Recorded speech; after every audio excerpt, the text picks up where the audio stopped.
ഞാൻ 6th standard വരെ മാത്രമാണ് സ്കൂളിൽ പോയിട്ടുള്ളൂ. 6th സ്റ്റാൻഡേർഡിൽ ഞാൻ എൻ്റെ പഠിത്തം നിർത്തുമ്പോൾ പിന്നെ എനിക്ക് പഠിക്കാൻ പറ്റില്ല എന്നുള്ളതൊന്നും ഒരു ഐഡിയ ഉണ്ടായിരുന്നില്ല. പിന്നെ ഞാൻ യാത്ര ചെയ്യുന്നത് മൊത്തം ഹോസ്പിറ്റലുകളാണ്. ഞാനിപ്പോൾ പ്രസന്റ്ലി GST ഡിപ്പാർട്ട്മെന്റിൽ വർക്ക് ചെയ്തുകൊണ്ടിരിക്കുകയാണ്. സൊസൈറ്റിയിൽ ഒരു എന്താ പറയുക, നമ്മൾ പറയില്ല, പാർശ്വവൽക്കരിക്കപ്പെട്ടിട്ട് ഇരിക്കേണ്ട ആൾക്കാരാണ്.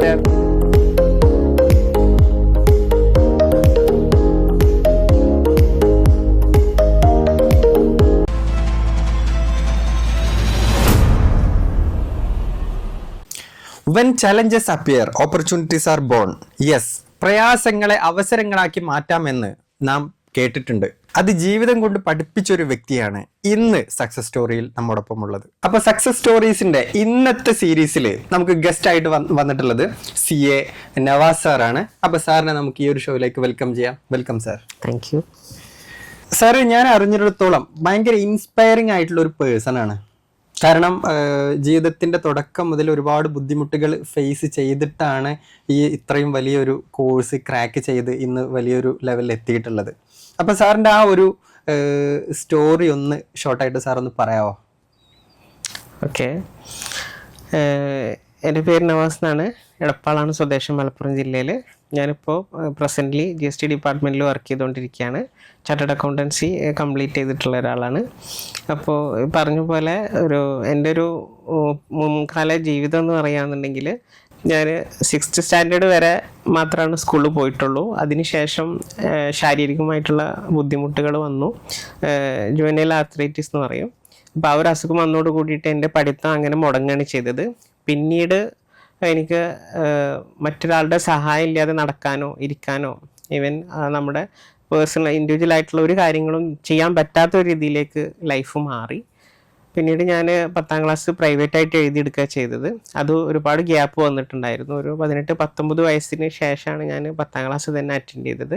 പിന്നീട് അതിൻ്റെ കണ്ടിന്യൂഷനായിട്ട് +2 ജോയിൻ ചെയ്തു. ഹ്യൂമാനിറ്റീസ് ആണ് ഞാൻ എടുത്തിട്ടുണ്ടായിരുന്നത്, പൂക്കരത്തറ ദാർഹിദായ സ്കൂൾ. അങ്ങനെ അതിനുശേഷം അവിടെ തന്നെ പൂക്കരത്തറ ദാർഹിദായ സ്കൂൾ ഇതിൻ്റെ ക്യാമ്പസിനുണ്ട്, കോളേജുണ്ട്. അപ്പോൾ അവിടെ എന്ത് ചെയ്തു, BCom ജോയിൻ ചെയ്തു. അവിടുന്ന് BCom സക്സസ്ഫുള്ളായിട്ട് കംപ്ലീറ്റ് ചെയ്തു. ട്രാവലിങ്ങിനൊക്കെ ഒരുപാട് ബുദ്ധിമുട്ടുള്ള ഒരു സമയങ്ങളായിരുന്നു അന്ന്. ഹെൽപ്പ് ഉണ്ടെങ്കിലേ നമുക്ക് യാത്ര ചെയ്യാനും കാര്യങ്ങളൊക്കെ പറ്റുമായിരുന്നുള്ളൂ. സെൽഫായിട്ട് അപ്പോൾ നടക്കാൻ നല്ല ബുദ്ധിമുട്ടായിരുന്നു. നമുക്കൊരു ഷോർട്ട് ഡിസ്റ്റൻസ് നടന്നു കഴിഞ്ഞാൽ തന്നെ നമുക്ക് റെസ്റ്റ് എടുക്കണം, ആ രീതിയിലുള്ള ഒക്കെ ഒരു ഇതുണ്ടായിരുന്നു. അപ്പോൾ നമ്മുടെ ഫ്രണ്ട്സും പിന്നെ ഫാമിലിയാണ് എൻ്റെ ബാക്ക് ബോൺ, അന്നും ഇന്നും അതെ. അപ്പോൾ ഫാമിലിയുടെ ഒരു സപ്പോർട്ട് കാരണം നമുക്ക് പഠിത്തവും ഒക്കെ വളരെ സക്സസ്ഫുള്ളായിട്ട് കംപ്ലീറ്റ് ചെയ്യാൻ പറ്റി. കോളേജിൽ എൻ്റെ ഒരുപാട് ഫ്രണ്ട്സ് ഉണ്ട്, നാട്ടിലത്തെ ഫ്രണ്ട്സും ഒക്കെ. ആ ഒരു സറൗണ്ടിങ് ആണ് എന്നെ ഉള്ളിൽ നിർത്തിയിട്ട് നമ്മളെന്താ പറയുക, ഒരു ഇൻക്യുബേറ്റർ പോലെ പ്രൊട്ടക്ട് ചെയ്ത് കൊണ്ടുവന്നിട്ടുള്ളൊരു. സാർ 6th വരെ ക്ലാസ്സിൽ പോയിട്ടുള്ളൂ എന്ന് പറഞ്ഞു. അത് കഴിഞ്ഞിട്ട് പിന്നെ എന്ന് മുതലാണ് ഓഫ്ലൈൻ ആയിട്ട് ക്ലാസ്സിൽ പോകാൻ തുടങ്ങിയത്? ആക്ച്വലി 6th സ്റ്റാൻഡേർഡിൽ ഞാൻ എൻ്റെ പഠിത്തം നിർത്തുമ്പോൾ പിന്നെ എനിക്ക് പഠിക്കാൻ പറ്റില്ല എന്നുള്ളതൊന്നും ഒരു ഐഡിയ ഉണ്ടായിരുന്നില്ല. പിന്നെ ഞാൻ യാത്ര ചെയ്യുന്നത് മൊത്തം ഹോസ്പിറ്റലുകളാണ്. ഓരോ ഡോക്ടർമാരുടെ അടുത്ത് ഇങ്ങനെ പോകും വരും, വീട്ടിൽ ഇങ്ങനെ ജസ്റ്റ് TV കണ്ടിരിക്കുക എന്നല്ലാതെ വേറൊരു ഇതുണ്ടായിരുന്നില്ല. പിന്നീട് നമുക്ക് എൻ്റെ പ്രായത്തിലുള്ള അതേ ആൾക്കാർ തന്നെ 10th സ്റ്റാൻഡേർഡ് SSLC എഴുതും. അന്നൊക്കെ SSLC എന്ന് പറയുമ്പോൾ അതിൻ്റെ റിസൾട്ടും ഹാൾ ടിക്കറ്റും കാര്യങ്ങളൊക്കെ വരുമ്പോൾ ഭയങ്കര ഫീലാണ്. നമുക്ക് റിസൾട്ടൊക്കെ പത്രത്തിലൊക്കെ വരുമ്പോൾ ഓക്കെ പാസ്സായി എന്നൊക്കെ അറിയുന്നത്. അപ്പോൾ ആ ഒരു സമയത്താണ് എനിക്ക് ഇനി എങ്ങനെയെങ്കിലും 10ാം ക്ലാസ് എഴുതണം എന്നുള്ളൊരു എൻ്റെ ഒരു അൾട്ടിമേറ്റ് എന്ന് വന്നത് 10th സ്റ്റാൻഡേർഡിൽ ലോക്ക്ഡ് ആണ് അന്ന്. കാരണം അതിൻ്റെ അപ്പുറത്തേക്ക് അതുവരെ തന്നെ പറ്റും എന്നുള്ളതാണ്. അപ്പോൾ അതിൻ്റെ അപ്പുറത്തേക്ക് നമുക്കൊന്നും ചിന്തിക്കാൻ പറ്റില്ല. അതെ.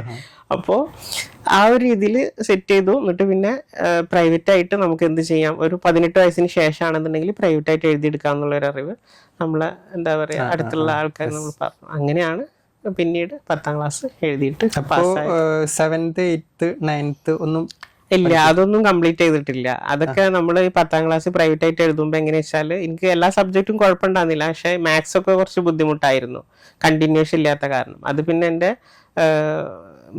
നൈബേഴ്സ് ആണ് എന്നെ പഠിപ്പിച്ചിരുന്നത്, ഗഫൂർക്ക, മുസ്തഫ, അങ്ങനെ കുറച്ച് പേരുണ്ട്.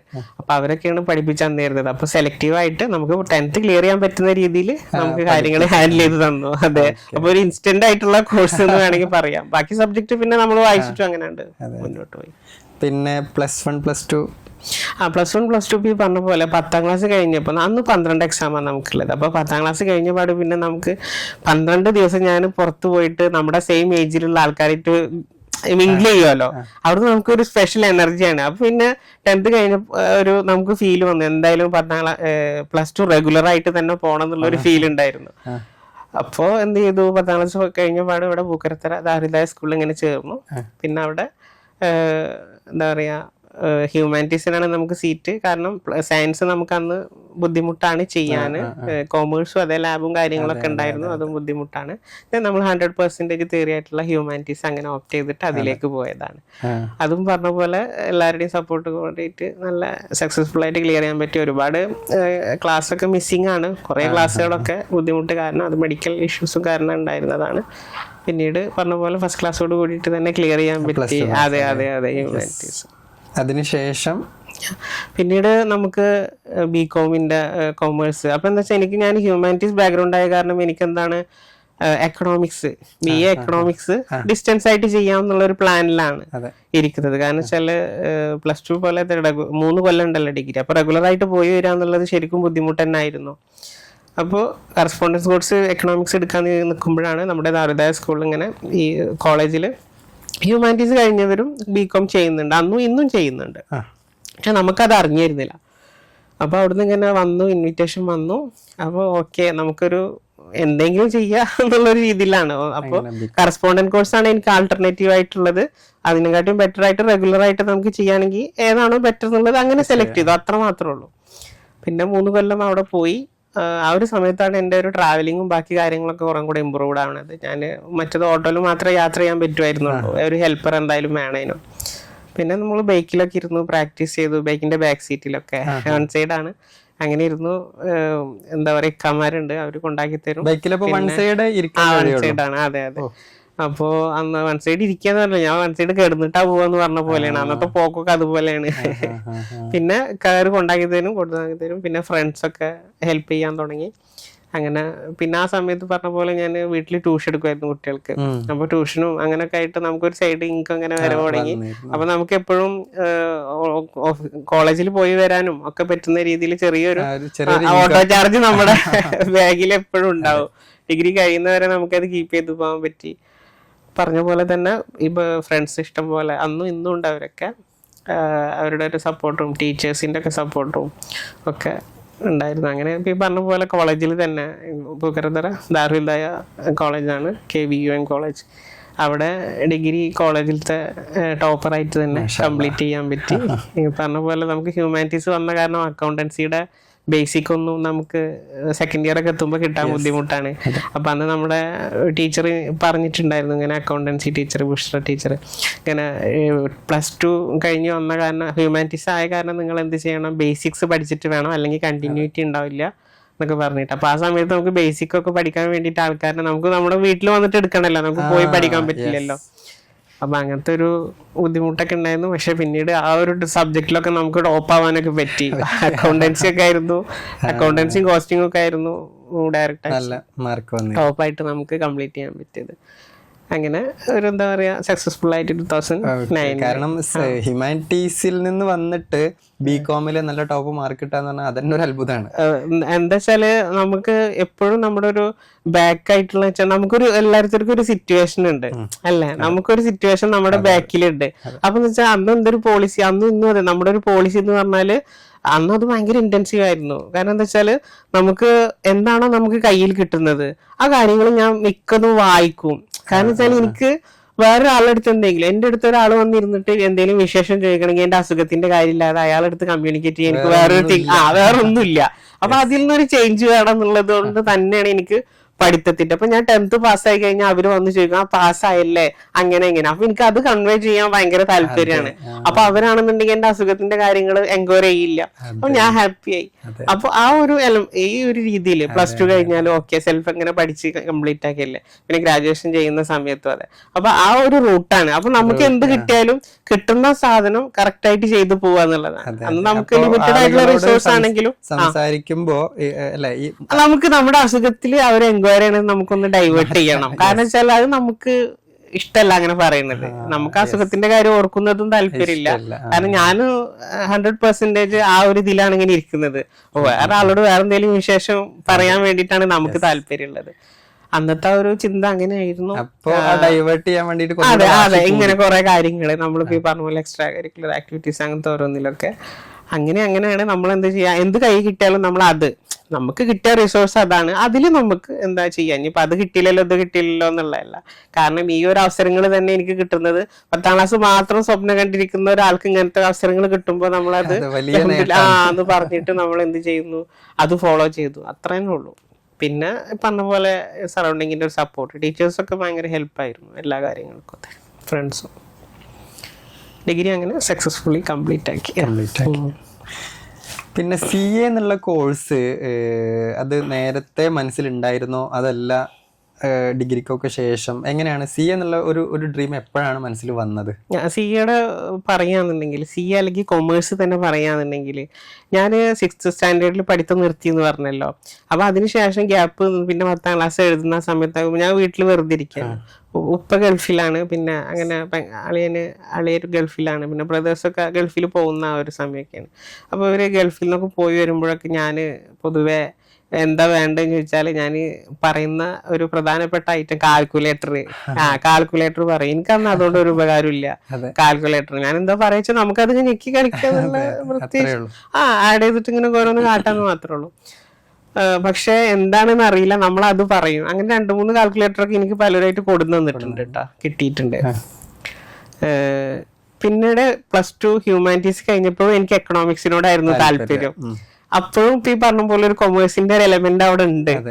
പിന്നെ CA എന്ന് ഞാൻ ഇപ്പൊ പറഞ്ഞ പോലെ ആദ്യമായിട്ട് എൻ്റെ അടുത്ത് പറയുന്നത് എൻ്റെ ഒരു നൈബർ റിലേറ്റീവ് ആണ്, നെല്ലറ ഫുഡ് പ്രൊഡക്ട്സിന്റെ ഫൗണ്ടറാണ്, ബാവക്ക എന്ന് പറയും. അപ്പൊ ഞാൻ +2 ഹ്യൂമാനിറ്റീസ് കഴിഞ്ഞിട്ട് പാസ്സായിട്ട് നമ്മൾ അപ്പുറത്തെ വീട്ടിലിങ്ങനെ പോയി വരുമ്പോൾ ആൾ എൻ്റെ അടുത്ത് പറയാണ്, എൻ്റെ പെറ്റ് നെയിം മുത്തു എന്നാണ്. അപ്പൊ മുത്തു ഈ +2 കഴിഞ്ഞല്ല, അതെ പറഞ്ഞു, ഇനി നീ CA ചെയ്യൂ പറഞ്ഞു എന്നോട്. അപ്പൊ ഞാൻ ആൾക്ക് കൊടുത്ത റിപ്ലൈ എന്ന് വെച്ചാല് ഹ്യൂമാനിറ്റീസ് ആണ് ഞാൻ ചെയ്തിട്ടുള്ളത് അക്ക, എനിക്ക് എന്താ പറയാ CA ചെയ്യാൻ, അങ്ങനെ കൊമേഴ്സ് ഒന്നും ചെയ്യാൻ ഉള്ള ഫീൽഡ് പറ്റില്ല എന്ന് പറഞ്ഞു ആളെടുത്താന്ന്. അങ്ങനെ അപ്പൊ ഈ പറഞ്ഞ പോലെ ഇത് അന്നാണ് നമ്മൾ ആദ്യമായിട്ട് നമുക്ക് അതിന് ഫുൾ ഫോമും കാര്യങ്ങളും അറിയാം. പിന്നെ degree second year final year ഒക്കെ ആയ സമയത്ത് നമുക്ക് എൻ്റെ ഒരു സാറിൻ്റെ അനിയെ ഇതുപോലെ CA ചെയ്തുകൊണ്ടിരിക്കുന്നുണ്ട്. അപ്പൊ സാർ ഇതേപോലെ അതിന്റെ പ്രോസ്പെക്ടസും കാര്യങ്ങളൊക്കെ ക്ലാസ്സിലേക്ക് കൊടുത്തിട്ടുണ്ടായിരുന്നു. അപ്പൊ ഇങ്ങനെ മറ്റുള്ള സ്റ്റുഡൻസിനൊക്കെ കൊടുത്തിട്ട് എല്ലാവരുടെ അടുത്തും ഇങ്ങനെ പറയായിരുന്നു CA ചെയ്യണം അങ്ങനെയൊക്കെ. അപ്പൊ എനിക്കെന്ന് വെച്ചാല് എനിക്കത് പറ്റില്ല, എനിക്കും അറിയാം, അവർക്കും അറിയാം, എല്ലാവർക്കും അറിയാം. അപ്പൊ ഞാൻ എന്ത് ചെയ്തു, ഒരു തവണ പ്രോസ്പെക്ടസ് വാങ്ങിയിട്ട് ഞാൻ വീട്ടിൽ കൊണ്ടുപോയി. പ്രോസ്പെക്ടസ് കൊണ്ടുപോയിട്ട് ഞാൻ പ്രോസ്പെക്ടസ് A to Z അതിന്റെ പ്രോസ്പെക്ടസ് ഇരുന്ന് ഇങ്ങനെ വായിക്കാൻ നല്ല വായനാശീലം ഉണ്ട്. അന്ന് നല്ല വായിക്കും, ഇപ്പൊ വളരെ കുറവാണ്. അപ്പൊ എന്താ പറയാ, അത് നമ്മൾ പ്രോസ്പെക്ടസ് ഞാൻ ഇരുന്നിട്ട് വായിച്ചു. അപ്പൊ നമുക്ക് അതിന്റെ സിലബസ് ആണ് നമ്മളെ അട്രാക്ട് ചെയ്യുക. അതായത് സിലബസ് നമ്മൾ നോക്കുമ്പോ ഒക്കെ നമ്മള് അല്ലെ, ഇപ്പൊ financial accounting, cost and management account, ഇതൊക്കെ നമ്മൾ BCom നമ്മൾ ഡീൽ ചെയ്ത സബ്ജക്ട് ആണ്. പിന്നെ income tax, direct tax, income tax ആണെങ്കിൽ എനിക്ക് ഭയങ്കര ഇൻട്രസ്റ്റ് ആയിട്ടുള്ള ഒരു സബ്ജക്ട് ആണ് ഡിഗ്രിക്ക്. അപ്പൊ എന്താണ്, അതൊക്കെ വളരെ ഒരു അട്രാക്ഷൻ നമുക്ക് ഉണ്ടാവും. പക്ഷെ എങ്ങനെയെന്ന് ചോദിച്ചാൽ ഉത്തരമില്ല. പക്ഷെ നമ്മൾ എന്നിട്ട് എന്ത് ചെയ്തു, ഞാൻ പിന്നെ വായിക്കാവിടെ കൊണ്ടുകൊടുത്തു, സംഭവം കൊണ്ടുകൊടുത്തു. അപ്പൊ ഈ പറഞ്ഞ പോലെ CA എന്നുള്ളത്, പിന്നെ അതിന്റെ ഒപ്പം തന്നെ CMA എന്നുള്ള ഒരു കോഴ്സും കൂടെ ഉണ്ട് എന്നുള്ള നമുക്ക് അതിന്റെ ആ സമയത്ത് തന്നെ കിട്ടി. അപ്പൊ നമുക്ക് എന്താ വെച്ചാൽ ഈ പുക്കർത്തറ ഉള്ള ഒരു കോളേജിൽ പോയി വരാൻ തന്നെ നമ്മൾ വളരെ ബുദ്ധിമുട്ടിയിട്ടാണ് ചെയ്തുകൊണ്ടിരിക്കുന്നത്. അപ്പൊ ആ സമയത്ത് തൃശ്ശൂരോ അല്ലെങ്കിൽ വേറെ എവിടെയെങ്കിലൊക്കെ എറണാകുളത്തോ അല്ലെങ്കിൽ ചെന്നൈയിലൊക്കെ പോയി പഠിക്കാന്നുള്ളതൊന്നും നമുക്ക് ആലോചിക്കാനേ പറ്റില്ല. അപ്പോൾ എന്ത് ചെയ്തു, ഈ ഒരു രീതിയിൽ ഇങ്ങനെ ഉള്ളിൽ കിടക്കുന്നുണ്ട്.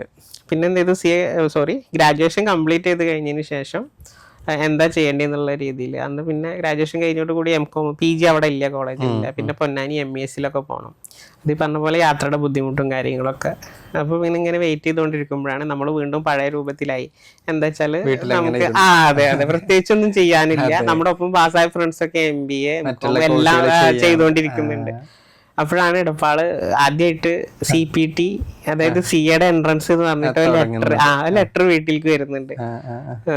അങ്ങനെ അറിഞ്ഞെന്താ അറിയില്ല, അങ്ങനെ വന്നു. അപ്പോൾ ഞാൻ എൻ്റെ വീടിൻ്റെ റോഡിനോട് ചേർന്നിട്ട് തന്നെയാണ്, 1/2 കിലോമീറ്റർ ഉള്ളൂ ആ സ്ഥാപനത്തിലേക്ക്. അപ്പം ഞാൻ ആദ്യം ചോദിച്ചത് എത്ര മാസത്തെ കോഴ്സാണെന്ന്, എത്രയാണ് അതിൻ്റെ ഡ്യൂറേഷൻ എന്നുള്ളത്. അപ്പോൾ അവർ പറഞ്ഞു 6 months ആണെന്ന് പറഞ്ഞു. അപ്പം ഞാൻ ഓക്കെ, എനിക്കെന്താ വെച്ചാൽ 6 months ഇപ്പോൾ നേരത്തെ പറഞ്ഞ പോലെ ആൾക്കാരോട് സംസാരിക്കാൻ എന്തെങ്കിലും ഒരു വിഷയം വേണോ, അതിന് വേണ്ടിയിട്ട് ഒരു 6 മാസം കൂടെ നമുക്ക് പോവാം. ഞാനങ്ങനെ ജോയിൻ ചെയ്തത് അധികം ആൾക്കാരൊന്നും CAയുടെ എൻട്രൻസ് ആണെന്നൊന്നും ഞാനങ്ങനെ പറഞ്ഞിട്ടൊന്നുമില്ല. ഞാൻ ഒരു അക്കൗണ്ടിങ് കോഴ്സ് ചെയ്യുകയാണെന്നുള്ള രീതിയിലാണ്. സൈഡായിട്ട് PSCക്ക് നോക്കുന്നുണ്ട് എന്നുള്ള ഒരു രീതിയിൽ ഞാൻ അങ്ങനെ ആ രീതിയിൽ ചെയ്തിരുന്നില്ല. പക്ഷെ മിക്ക ആൾക്കാരോടും ഞാൻ പറഞ്ഞു, എസ്പെഷ്യലി ടീച്ചേഴ്സ് ഒക്കെ ചോദിക്കുമ്പോൾ ഞാൻ PSC പ്രിപ്പയർ ചെയ്യുന്നുണ്ടെന്ന് പറയും. അപ്പോൾ അവർക്ക് ഒരു ആശ്വാസമാകും. അല്ലെങ്കിൽ അവർക്ക് അല്ല, അവർക്ക് എന്താ വെച്ചാല് നമ്മളിങ്ങനെ ടോപ്പായിട്ട് ചെയ്തു എന്നിട്ട് പിന്നെ കംപ്ലീറ്റ്ലി അടുത്ത ഇതിലേക്ക് പോവാത്ത. അപ്പൊ ഞാൻ ഇങ്ങനെ പറയും, ഇങ്ങനെ അക്കൗണ്ടിങ് കോഴ്സ് ചേർന്നിട്ടുണ്ട്, പിന്നെ സിയുടെ എൻട്രൻസ് ആണ് ഇങ്ങനെ കമ്മ്യൂണിക്കേറ്റ് ചെയ്തു, അപ്പോൾ വേണോ എന്നുള്ള ഒരു രീതിയിലൊക്കെ ഒരു അന്നത്തെ ഫിസിക്കലായിട്ടുള്ള ബുദ്ധിമുട്ടിന്റെ ഇതുകൊണ്ടാണ്, അല്ലാതെ ബാക്കിയുള്ള കാര്യങ്ങളുകൊണ്ടൊന്നുമില്ല. അവിടെ ജോയിൻ ചെയ്തിട്ട് ഞാൻ പറഞ്ഞ പോലെ എക്സാം എഴുതി കഴിഞ്ഞിട്ട് നെഗറ്റീവ് മാർക്കിംഗ് ഒക്കെ ഉണ്ടല്ലോ. നെഗറ്റീവ് മാർക്ക് ഞാൻ വീട്ടിൽ വന്നിട്ട് ഇങ്ങനെ കമ്പ്യൂട്ടേഷനാണ് നമ്മുടെ. ഞാൻ അന്നത്തെ ഒരു ബുദ്ധിമുട്ട് എന്താ വെച്ചാൽ എനിക്ക് ആ മാത്സിന്റെ ഒരു ഇതുണ്ടല്ലോ, അതിന്റെ ഒരു ബുദ്ധിമുട്ട്. യെസ്, അതായത് 10th വരെ ഞാൻ മാത്സ് ബേസിക് പഠിച്ചിട്ടില്ല. അപ്പൊ അതിന്റെ ഒരു ബുദ്ധിമുട്ട് എനിക്ക് CPT ഉണ്ടായിരുന്നു. അപ്പൊ ഞാൻ അതിന്റെ ഒരു അന്നെന്താ വെച്ചാൽ ഗ്രോസ് മാർക്കാണ്, സബ്ജക്റ്റീവ് ആയിട്ടുള്ള ഒന്നുമില്ല. സെലക്ട് ചെയ്തിട്ടാണ് മാത്സിന്റെ പോർഷൻസ് ഞാൻ പറഞ്ഞ പോലെ ചെയ്തിട്ടുണ്ടായിരുന്നു. കാരണം എനിക്ക് വേറെ നിവൃത്തിയില്ല. അത് ഫുള്ളായിട്ട് എടുക്കാനുള്ളതാണെന്നുണ്ടെങ്കിൽ ഞാൻ ഒരു ടൈമിൽ എനിക്ക് തീരില്ല.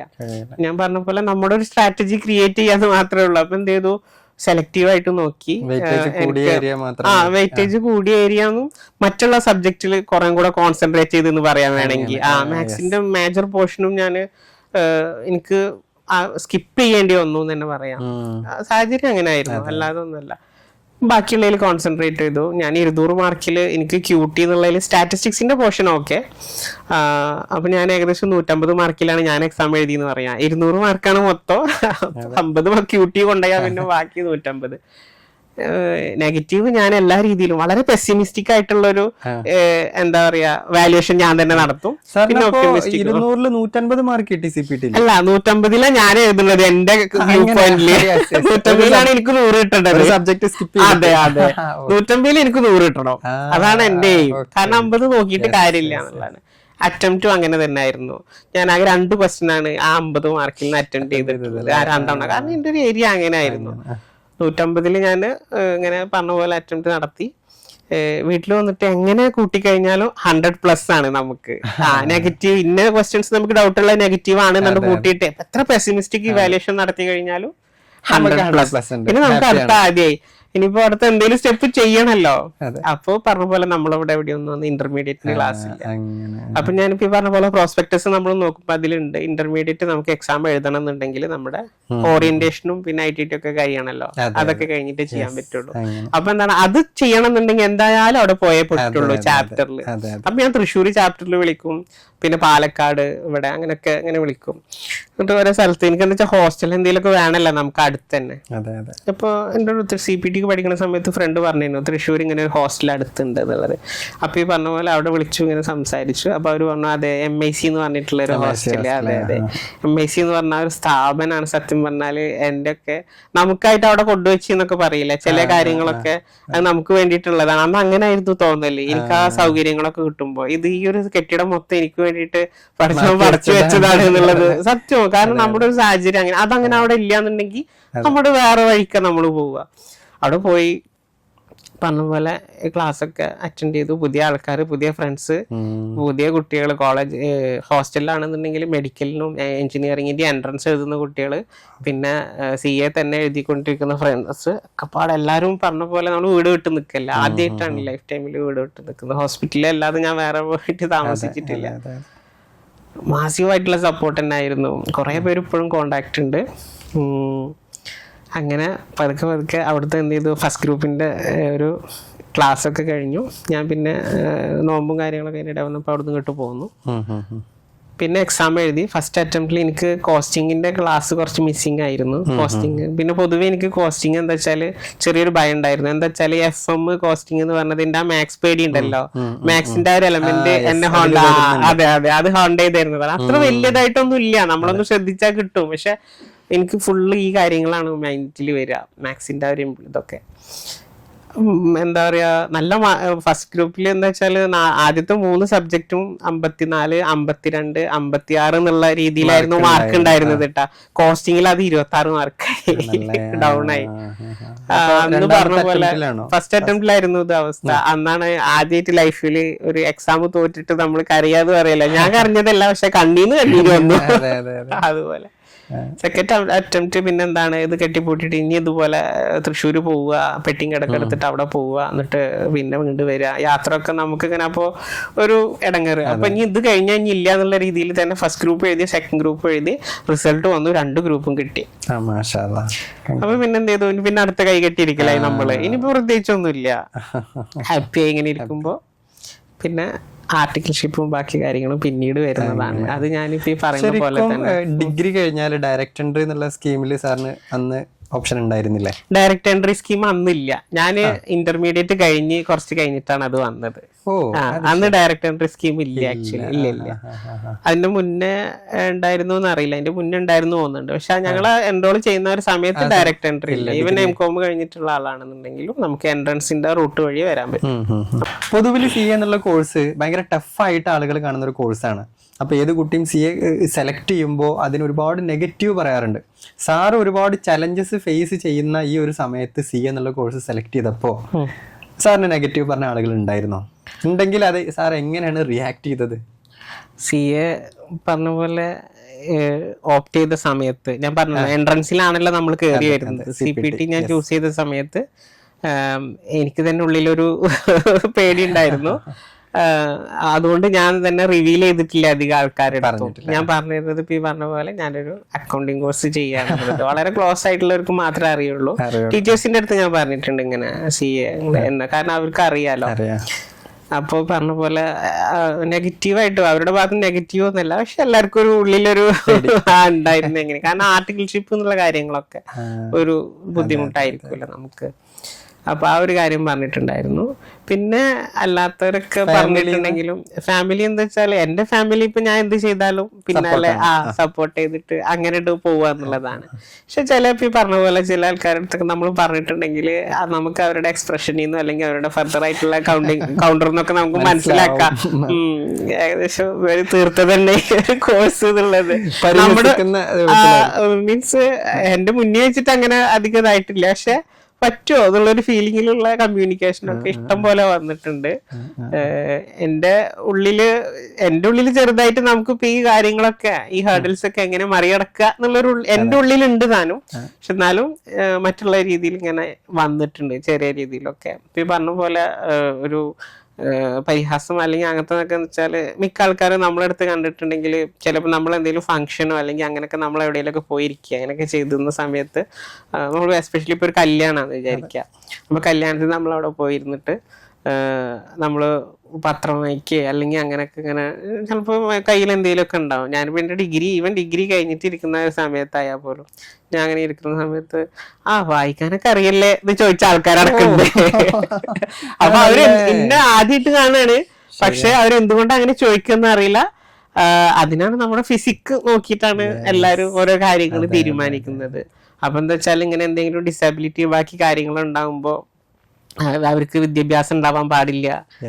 അവര് അതെ അവർക്ക് എഴുതാൻ അറിയില്ല അല്ലെങ്കിൽ വായിക്കാൻ അറിയില്ല, പിന്നെ ബാക്കിയുള്ള കാര്യങ്ങളിലൊന്നും ചെയ്യാനുള്ള ഒരു ഇതുണ്ടാവില്ല, കാപ്പബിലിറ്റി ഉണ്ടാവില്ല. പിന്നെ സൊസൈറ്റിയിലെ ഒരു എന്താ പറയാ നമ്മൾ പറയില്ല പാർശ്വവൽക്കരിക്കപ്പെട്ടിട്ട് ഇരിക്കേണ്ട ആൾക്കാരാണെന്നുള്ള ആ ഒരു രീതിയിലുള്ള ഒരു കമ്മ്യൂണിക്കേഷൻ ഇഷ്ടം പോലെ വന്നിട്ടുണ്ട്. അപ്പൊ അതിന്റെ ഇടയിലാണ് നമ്മൾ ഇങ്ങനെ ചെയ്യാന്ന് പറയുമ്പോൾ എന്നിട്ട് പിന്നെ ഈ ഒരു അടുത്ത കമ്മ്യൂണിക്കേഷനിലൊക്കെ എന്താ ചെയ്യുന്നത് ഇങ്ങനെ വെച്ചാൽ ഞാനിപ്പോ ഈ ഒരു സ്പെഷ്യൽ ഡിഗ്രി കഴിഞ്ഞു ഇങ്ങനെ CA എന്താ പറയാ ഇപ്പോ ഇന്റർമീഡിയറ്റ് ഒക്കെ കഴിഞ്ഞ് ട്രെയിനിങ് ഒക്കെ കഴിഞ്ഞപ്പോഴാണ് ഞാൻ ഇതിന്റെ കമ്മ്യൂണിക്കേഷൻ പിന്നെ ഇങ്ങനെ വരുന്നത്. അപ്പൊ എല്ലാരും ഇങ്ങനെ അറിഞ്ഞു തുടങ്ങി. അപ്പൊ ഞാൻ ഇതിങ്ങനെ ചെയ്യാന്ന് പറഞ്ഞാല് ഭയങ്കര റെസ്പെക്ട് ആണ്. നേരത്തെ നമ്മൾ എന്താണോ പറഞ്ഞത് അതിന്റെ നേരെ ഓപ്പോസിറ്റാ വരുന്നത്. അപ്പൊ എന്ന് വെച്ചാൽ ഈ കാര്യമാണ് ഞാൻ മുന്നേ പ്രതീക്ഷിച്ചിട്ടുണ്ടായിരുന്നത്. കാരണം നമ്മളൊരു മോട്ടീവ് പഠിക്കുക എന്നുള്ള മോട്ടീവ് നമ്മളെല്ലാരും റെസ്പെക്ട് ചെയ്യണം അങ്ങനെയല്ല, പക്ഷെ അവർക്കൊരു ഫ്രഷ്നെസ് ആണ് പിന്നെ അവരുടെ സംസാരത്തിലൊക്കെ നമ്മളോട് ഓക്കെ എത്രയായി ഏതായി എന്നുള്ള രീതിയിൽ അങ്ങനെ ഡൈവേർട്ട്. തീർച്ചയായും അതെ, ആ ഒരു സ്റ്റുഡന്റ് ആയിട്ട് നിൽക്കുമ്പോ തന്നെ നമുക്കത് കിട്ടുകയാണ്. ആ ഒരു അപ്പൊ പിന്നെ നമ്മൾ എന്ത് ചെയ്യും, നമ്മൾ ചിലപ്പോ ആകെ എനർജി പോയിട്ട് ഇരിക്കാവും, പഠിത്തമൊക്കെ ആകെ സ്ട്രെസ്സും കാര്യങ്ങളൊക്കെ ആയിട്ട് നിൽക്കുന്ന സമയത്ത് ഇങ്ങനെ കേൾക്കുമ്പോ നമ്മൾ എന്താണ് പറയാ എനർജറ്റിക് ആവും. അതെ അപ്പൊ ഈ പറഞ്ഞ പോലെ നെഗറ്റീവ് ആണോ ചോദിച്ചാൽ 2 രീതിയിലും ഉണ്ടായിട്ടുണ്ട്. 2ലും നമ്മൾ പ്ലസ് ആണ് എടുത്തിട്ടുള്ളത്. അതുകൊണ്ട് നമ്മുടെ കാര്യം ഇങ്ങനെ അവരിപ്പോ നെഗറ്റീവ് പറഞ്ഞു പോയാലും പോസിറ്റീവ് പറഞ്ഞു പോയാലും നമ്മളത് ഇൻടേക്ക് എങ്ങനെയാണോ അതിനനുസരിച്ചിരിക്കും നമ്മുടെ അടുത്ത് നമ്മൾ അത് നോക്കിയാൽ മതിയല്ലോ. അപ്പൊ രണ്ട് രീതിയിൽ ഉണ്ടായിട്ടുണ്ട് നെഗറ്റീവ് ആയിട്ടുള്ളത്. പൊതുവെ കോഴ്സിന്റെ ഒരു സ്ട്രെസ് എന്താ പറയാ ടഫ് ആണെന്ന് വെച്ചാൽ വളരെ ടഫ് തന്നെയാണ്, നമുക്കറിയാം. പക്ഷെ സൊസൈറ്റി അത് ഹാൻഡിൽ ചെയ്യുന്നത് നമ്മൾ പോസിറ്റീവായിട്ട് എടുത്തു കഴിഞ്ഞാൽ നമുക്ക് എന്താ പറയാ, അതെ അതെ, നമുക്ക് സെൽഫ് മോട്ടിവേഷൻ ആയിട്ട് കൊണ്ടുനടക്കാം, അത്ര തന്നെ. ഏതെങ്കിലും ലെവലിൽ ഇപ്പോൾ CPT അല്ലെങ്കിൽ ഇന്റർ ആർട്ടിക്കിൾഷിപ്പ് ഫൈനല് ഏതെങ്കിലും ലെവലിൽ സാറിന് ഇനി നിർത്താം, അല്ലെങ്കിൽ എന്നെ കൊണ്ട് കഴിയില്ല, അല്ലെങ്കിൽ ആരെങ്കിലും ഇനി നിർത്തിക്കോ, ആ രൂപത്തിലുള്ള ഒരു മെന്റാലിറ്റിയോ അല്ലെങ്കിൽ ഒരു ചിന്ത വന്നിട്ടുണ്ടോ? ഒരു ഗിവ് അപ്പ് ചെയ്യാനുള്ള ഒരു ചിന്ത സാറിന് വന്നിട്ടുണ്ടോ? എനിക്ക് സെൽഫായിട്ട് അങ്ങനെ തോന്നിയിട്ടൊക്കെ ഉണ്ട്. കാരണം നമുക്ക് ഇപ്പൊ പറഞ്ഞ പോലെ ഫസ്റ്റ് ഇന്റർമീഡിയറ്റ് എക്സാം ഞാൻ ഫസ്റ്റ് അറ്റംപ്റ്റ് ഫെയിലായി. അപ്പൊ രണ്ടാമത്തെ അറ്റംപ്റ്റ് ഞാൻ എഴുതുന്നത് തന്നെ അതോട് കൂടിയിട്ട് ആ ഒരു അറ്റംപ്റ്റ് എന്താണ് ഞാൻ കൊടുക്കും, അത് കഴിഞ്ഞാൽ പിന്നെ നിർത്തും. ഫെയിൽ ആവുകയാണെന്നുണ്ടെങ്കിൽ ജസ്റ്റ് ക്ലോസ് ചെയ്യും. എന്തായാലും ആ തീരുമാനം തന്നെ ആയിരുന്നു. സാർ ഫെയിൽ ആയി കഴിഞ്ഞാൽ അറ്റംപ്റ്റ് സ്കിപ്പ് ചെയ്യാറുണ്ടോ? എനിക്കങ്ങനെ ഇന്റർമീഡിയറ്റിൽ ഞാൻ സെക്കൻഡിൽ ക്ലിയർ ചെയ്തു. പിന്നെ ഫൈനലിന് ഞാൻ കുറച്ച് അറ്റംപ്റ്റ് എടുത്തിട്ടുണ്ട്. അത് എങ്ങനെയാ വെച്ചാൽ ഇപ്പൊ ഈ പറയുന്ന പോലെ തന്നെ നിർത്തണം എന്നുള്ളൊരു ഇതൊക്കെ ഫാമിലിയുടെ ഭാഗത്തുനിന്നും അങ്ങനെ ഒന്നും ഉണ്ടായിട്ടില്ല. അവരൊക്കെ എന്താ വെച്ചാൽ നമ്മളെ ഒന്നിനും അഭിപ്രായം പറയാറില്ല. ഞാൻ എന്താണോ ചെയ്യുന്നത് എന്നുള്ളൊരു ഫീലായിരുന്നു. അതുകൊണ്ട് നമുക്കും കൂടെ ആ രീതിയിലുള്ള സ്ട്രെസ്സോ കാര്യങ്ങളോ ഒന്നുമില്ല. എക്സ്റ്റേണൽ ആയിട്ട് ഫാമിലിക്കകത്തൊന്നും അങ്ങനെയില്ല. പക്ഷെ പുറത്തുനിന്ന് ഇപ്പൊ ഈ പറഞ്ഞ പോലെ എന്തായി എന്നുള്ളൊരു ചോദ്യം. നമ്മൾ കുറെ കാലം മുന്നേ പറയും ഞാൻ CA പഠിക്കാം, ഇപ്പോഴെന്താണ് ഇപ്പോഴും CA പഠിച്ചുകൊണ്ടിരിക്കുന്നത്. അവരെന്താ വെച്ചപ്പോ 2 കൊല്ലം MCOM കഴിഞ്ഞ് 2 കൊല്ലം കഴിഞ്ഞാൽ PG കിട്ടി എന്നുള്ള ഫീലാണല്ലോ. അപ്പൊ അതൊന്നുമില്ല. അപ്പോൾ ആ ഒരു ചോദ്യമൊക്കെ ഇഷ്ടംപോലെ വന്നിട്ടുണ്ട്. അത് നമുക്കൊരു സ്ട്രെസ് ഉണ്ടാക്കിയിട്ടുണ്ട്. എസ്പെഷ്യലി ഇന്റർമീഡിയറ്റ് അല്ല, ആർട്ടിക്കിൾഷിപ്പ് ഒക്കെ എൻ്റെ ആ ഒരു സമയത്ത് നമുക്ക് നല്ല സ്ട്രെസ് ഉണ്ടായിട്ടുണ്ട്. ആർട്ടിക്കിൾഷിപ്പിന്റെ സമയത്ത് നമുക്ക് ആർട്ടിക്കിൾഷിപ്പ് ചെയ്യുന്നുണ്ട്. ഞാൻ CA തൗഫീഖ് സാർ, എടപ്പാള് ജിജോ സാർ, അവരുടെ ഒരു പാർട്ണർഷിപ്പ് ഫേമിലാണ് ചെയ്തിരുന്നത്. എടപ്പാളായിരുന്നു ചെയ്തിട്ടുണ്ടായിരുന്നത്. ഈ പറയുന്ന പോലെ തന്നെ ആ ഒരു സാറിന്റെ ഓഫീസും ബാക്കി കാര്യങ്ങളും സാറിന്റെ പേഴ്സണൽ ആയിട്ടുള്ള സപ്പോർട്ടും കാര്യങ്ങളൊക്കെ നമ്മൾ നമുക്ക് എന്താ പറയാ കോഴ്സ് അതുവരെ, അതായത് ആ ഓഫീസിൽ എത്തുന്നത് വരെ എനിക്ക് ഇന്റർമീഡിയറ്റ് എഴുതി കഴിഞ്ഞാൽ ക്വാളിഫൈഡ് ആയി കഴിഞ്ഞാൽ, നമ്മൾ സെമി ക്വാളിഫൈഡ് എന്നാണല്ലോ പറയാ, ആ ഒരു സെമി ക്വാളിഫൈഡ് ആയാൽ തന്നെ നമ്മൾ ഓക്കെ ആണ് എന്നുള്ളൊരു ഫീലിലാണ് ഞാൻ ഇരുന്നിട്ട് ആർട്ടിക്കിൾഷിപ്പ് എന്നുള്ളത് ഒരു ബോണസ് എന്നുള്ള രീതിയിൽ അവിടെ പോണത്. അവിടെ എത്തിക്കഴിഞ്ഞിട്ട് പിന്നെ ആർട്ടിക്കിൾഷിപ്പിന്റെ അവിടുത്തെ ഓഫീസ് സ്ട്രക്ചറും ബാക്കി കാര്യങ്ങളൊക്കെ ആകുമ്പോഴാണ് ഓക്കെ നമുക്ക് ഫൈനലും കൂടെ എഴുതാൻ ഇനി അവിടെ പ്രത്യേകിച്ചൊരു ഹേർഡിൽസ് ഒന്നും കാണാനില്ല. കാരണം വെച്ചാല് ആർട്ടിക്കിൾഷിപ്പ് അവിടെ 3 കൊല്ലം ഓഫീസിൽ ചെയ്യുക, പിന്നെ നമ്മൾ ഫൈനൽ എഴുതിയെടുക്കുക. അത് ഞാൻ മുന്നേ ചെയ്തതിനെക്കാട്ടും കുറെ കൂടെ സ്മൂത്ത് ആവാൻ തുടങ്ങി കാര്യങ്ങളൊക്കെ. ഞാനും കൂടെ ഒന്നും കൂടെ സോഷ്യൽ ആവാൻ തുടങ്ങി. അവിടെ നിന്നാണ് നമുക്ക് കംപ്ലീറ്റ് ചെയ്യും ഞാൻ കോഴ്സ് എന്നുള്ളൊരു ഫീല് വരുന്നത് ആ ഒരു ഓഫീസിൽ വെച്ചിട്ടാണ്. എല്ലാ രീതിയിലുള്ള എക്സ്പോഷറും ബാക്കി കാര്യങ്ങളൊക്കെ കിട്ടിയിട്ടുണ്ടായിരുന്നു അവിടുന്ന്. പിന്നെ ഗീവ് അപ്പ് ചെയ്യാൻ നമ്മൾ കോഴ്സ് ഇനിയിപ്പോൾ വേണ്ട വിട്ടെറിഞ്ഞ് പോകാന്നുള്ളൊരു ഫീല് ഞാൻ ഫൈനൽ ഫസ്റ്റ് ഗ്രൂപ്പിന്റെ അറ്റംപ്റ്റ് എഴുതിയിട്ട് ക്ലിയർ ചെയ്തിട്ട് ഇങ്ങനെ ഇരിക്കുകയാണ്. ആർട്ടിക്കിൾഷിപ്പ് കഴിഞ്ഞു, ഞാൻ ക്ലിയർ ചെയ്തിട്ട് ഞാൻ സെക്കൻഡ് ഗ്രൂപ്പ് വെയിറ്റ് ചെയ്തിരിക്കുകയാണ്. അടുത്ത മെയില് സെക്കൻഡ് ഗ്രൂപ്പിന് വേണ്ടിയിട്ട് ഇങ്ങനെ ഇരിക്കുന്ന സമയത്താണ് അസുഖം പറഞ്ഞ പോലെ പനി വന്നു. പനിയായിട്ടാണ് വരിക.